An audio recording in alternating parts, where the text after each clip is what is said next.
If you have a really good practice swing, try to make the next picture a carbon copy of that.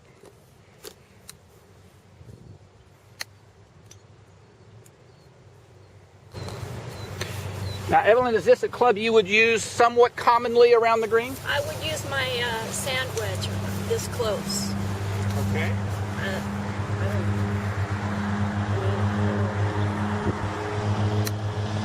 But I'd use sand wedge. But if I'm further out, I use my pitching wedge. If I'm closer like this, I use my sand wedge. Okay, so one of the things you're going to start doing today is the opposite.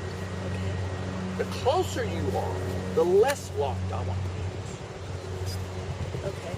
So the sand wedge goes higher, Okay. has more loft. Pitching wedge has less loft. It'll go lower. With anytime you're close to the green, I want you to divide the distance in thirds. Okay. So you have 1/3, 2/3, 3, all the way to the pin.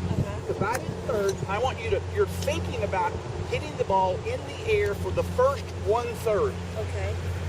And then it's going to roll to the target, the remaining 2/3. So it's going to, so just keep swinging to that pose.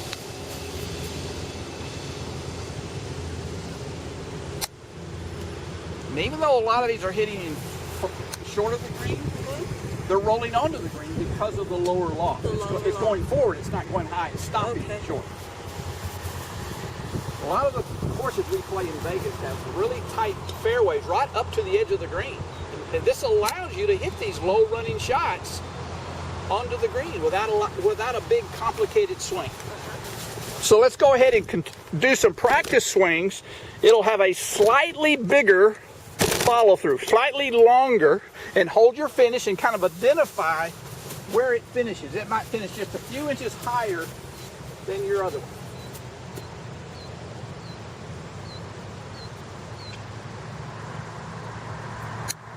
So let's just do a ball and just hold your pose right here, fellas.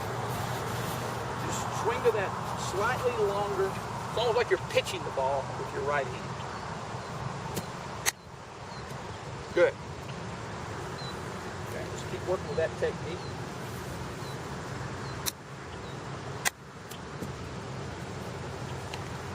Now right now, you're hitting a lot of shots kind of with this here and not really getting under the ball.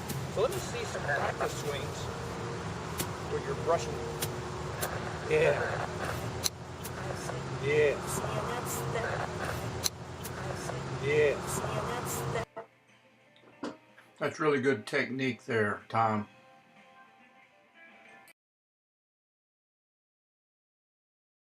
Let's really get our hands a little bit more forward, and that'll help you hit the ground.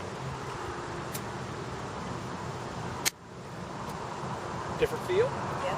Okay. Lately it was much more So hands solid. forward is important. Okay? I want you to, what we're going to do is I want you to add just a little bit of wrist hinge. Okay. Yes. So the arms, the length of the arm swing is about the same. We just added another little element in the wrist. Okay. And that gives you a little bit more power. So bending the wrist is good. It is. That'll get it to the green without having to have a bigger arm swing.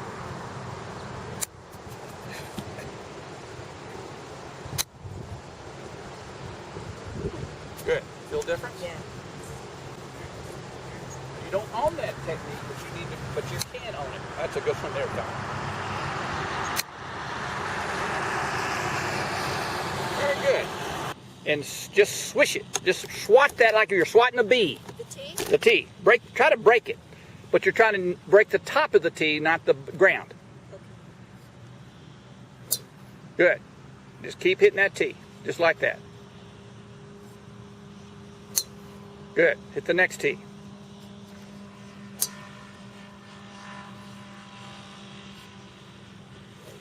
Okay.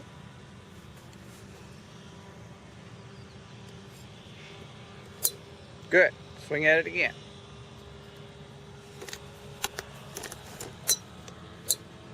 Okay, just keep swishing that tee. Very nice. Just keep knocking the tee out of the ground. Just keep doing that. It looks really good. Oh, that was a good one. Just swat that tee. Don't even think about anything but what you're feeling. Good. Swat that next tee. Nothing's changed.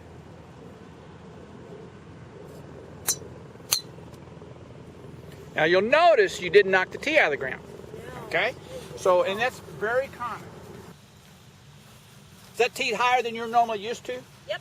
Good. Just a little bit. Good. I want you to use it that high. Okay, good. That's at least that one got up a little bit. It did. Okay. You have a tennis that had your hand kind of underneath the handle of the right hand? Yes, it is, completely. I need your subconscious mind, when it looks down at that golf ball, what's the most logical thing for it to do with this hand is just hit the back of the ball with the palm of the hand. It's not, it wouldn't, if there was a ball here or a beach ball, it wouldn't hit it with the side of the hand, it hit it with the palm of the hand. Right. So your club, let me have it for a second. Your right hand says, I know you're starting with the hand up in the air like that, but I don't like that. When you hit the ball, I'm going to go where I want to go. I want to be here when I hit the ball. I know you're starting me like this, but your subconscious mind is going to here, and look what it did to the club. Low and left. Yeah, and that's where I hit all the So time. your subconscious mind is swinging the club, not your conscious. Your conscious mind is gripping it comfortably. That's comfortable. Okay. That's familiar. Yeah. It's wrong. Okay. Show me right. Right would be to get the palm in the same plane as the face of the club. So I wanted your left, as you strengthen your left hand, you also made your right hand too strong. And I don't want the right hand strong. Okay. I want the right hand neutral, where you're basically just in a palm position.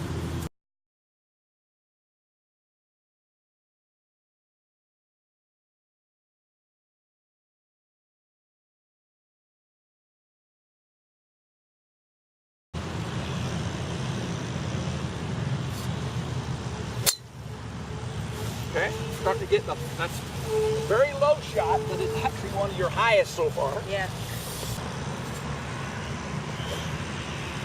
All right, I do need to add, this may be the magical piece that puts it all together. Okay. When you come back, you're pretty stiff. You don't really fold this arm very much or Right. load this hand very much. Yeah. Take it back and stop one. So I want you to feel like you're pointing this butt into the handle straight back this way. Okay. Like that? Like you're a waiter holding the tray. Like that. So I want you to really fold this arm. Hold it like this. So And keeping this arm straight. It's reasonably straight, yeah. Okay. So do a practice swing and feel that new right arm. Yeah. So you're gonna fold it a lot more. Okay. Just like that. If you're going, let me see you throw a ball with your right hand before you're supposed to. See your natural overhand throw. Good. Very good. Now, I'll have you do it again, but wait, but I want you to really find out what you really do. Here's what I just saw. Your arm went into a right angle right here. It wasn't like this. You had it here and then you threw it. So I want you to take it back and really feel that right arm position. When a golf swing is an overhand throw in a downward direction. So basically all I'm going to do, once you stand over there, when I swing this club, I'm getting into an overhand throw position, but because I'm not standing this way, I'm tilted. That swings down, so basically... Maybe that's what you ought to do, honey. One-handed. One hand. I just threw it. You have an excellent throwing motion, but that's your most athletic move. But you're not using your most athletic move to hit a golf ball. Okay. You're making yourself do unathletic things. And it's very uncomfortable. So I want you to just take it back and throw the club. Take this and throw that club into the tee. That was beautiful. I wouldn't need to get out of the way of that camera. You hit the ball with that kind of a swing, you'll get some distance. Really? Yeah. Oh, yeah. You're throwing the club at the ball. Oh, I love that. Okay. But you've got to copy that last swing. That was beautiful. Yes. Yes. Don't worry about anything. You're going to become, I need you to become familiar and comfortable with this new backswing. Whoa. Yes. Good one, honey. We could work with that. Let's keep going. Evelyn, on the left is your swing before I worked on your throwing motion of the right arm, where you would fold that right elbow a little bit more. On the right was some of your early practice swings when you were working on that new right arm move. I've got it in the 3 position and the backswing where the left arm is parallel to the ground. I'm going to take both swings up to the top of the swing and then back down and show you the difference of how much more you load that club and how much better you position that right arm. As you go back, right there is about as far the shaft went. Now on the right,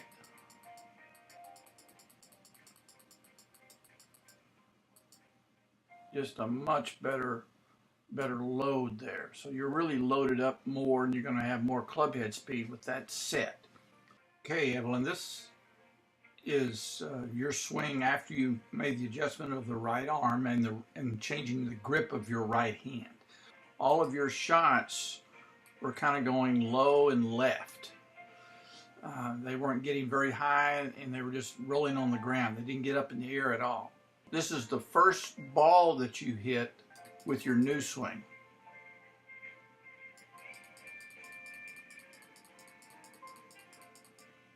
Look at that right arm. That right arm is in a really good position.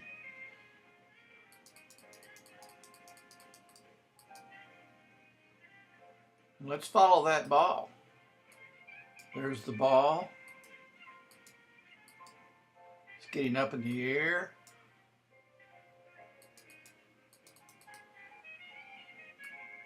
Very nice. So that's one of your first ones that you hit with your new swing. Much straighter and higher. Okay, that's better. I got both arms on top. That's all. We'll just keep it that way. Okay. Okay. But I don't want you to try to lift the handle up high. Okay. Keep in mind that at some point your wrists have to hinge. Okay. I don't have to hinge mine as far as you do because I've already pre-hinged them in the setup. Okay. You're getting back. You're going to have to do a lot in a short amount of time. Yeah. So I want you to feel like you're almost pre-hinging the club when you set up. Okay. See, that's starting to sneak this way a little bit. So I think when you do this, don't do that. It kind of rolls this part of your hand this way a little bit when you do that little technique. And I'd rather just point that knuckle down. Push your elbows out like that, almost like you're double jointed. So yeah. You need soften that elbow up. Soften your arms. Nothing wrong with that one.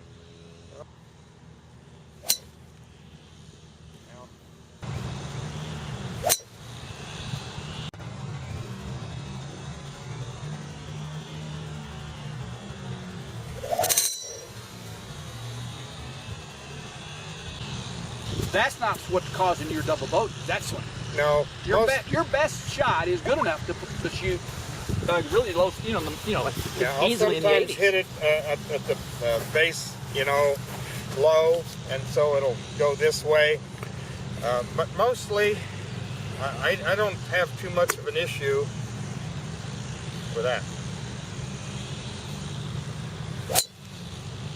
Now you do have a tendency. We collect evidence and we examine the evidence and then we decide if we should do anything about the evidence. And sometimes it says, well, yeah, that evidence is indicating this, but for me to try to make some small little tweaks to my swing to improve this a little bit might cause everything to fall apart. When you don't hit it solid, more times than not, it's low. It's thin with the driver. Research has indicated that if you're going to miss a sweet spot, it's better to be a little high than a little low. So there's evidence. We can decide what to do about that. So you have a tendency to tee it low because you've had success with a low tee. Right. I've tried the higher ones. I pop up maybe 2 out of all my drives. You have to learn to reroute your swing path to a higher tee. You got to move the ball forward. Yeah. You intentionally are trying to hit up on the ball because we know that reduces backspin, which gives you more distance. So the reason that you could and you should experiment with it, you might say, when I go hit drives, if I'm going to hit 25 drives or something during a practice session, I might hit somewhere in those 25, I might hit 5 of them radically different. I'm not going to play golf with that radically different tee height and swing, but I'm going to play around with it for 2 or 3 months. For example, that would be mine. Wow, no kidding. And I definitely wouldn't hit it off the bottom of the sole. Now with this one, I would have to play the ball about right here. Yeah. This one, I'd be 4 or 5 inches from that. Really? I want my low point to be behind the golf ball. So I want my club to arrive at its very lowest point without hitting the ground and then be ascending upward into the ball. I can't do that with this one. I can't get low enough without hitting the ground with this one. I have to hit down on that one. Okay. If I had this Iron Byron machine here and I programmed it to swing 88 miles an hour,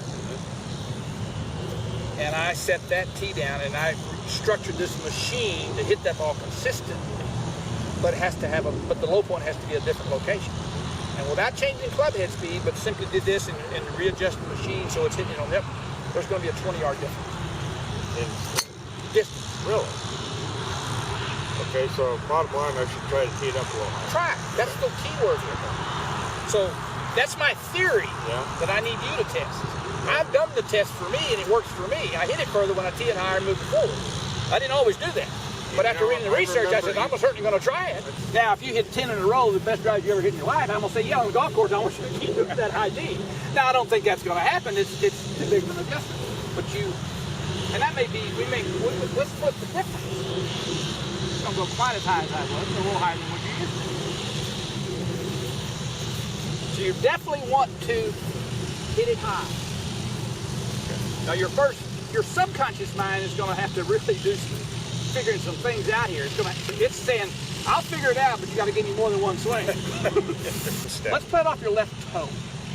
Really back. There you go. And you're kind of hit it over the center field fence with your baseball home run swing. I can't see it. Oh man, I wish you could have. That's as long as you've hit today. Okay. Man, did it feel solid? Yeah. Yeah, no problem. Man, I wish you could see that one. That was just awesome. That was a little lower, and your subconscious mind tried to get below it, but it hit the ground. Yeah. So you're creating clearance with the high tee. You want to create some clearance here that you can ascend into without hitting the ground. Obviously, we've made one change in the geometry of impact. We're hitting up, but we don't know if the path and face relationships have changed, which could create new kinds of curves. Mm-hmm. So that's an issue that we have to examine. Well, I love that one. Oh, okay.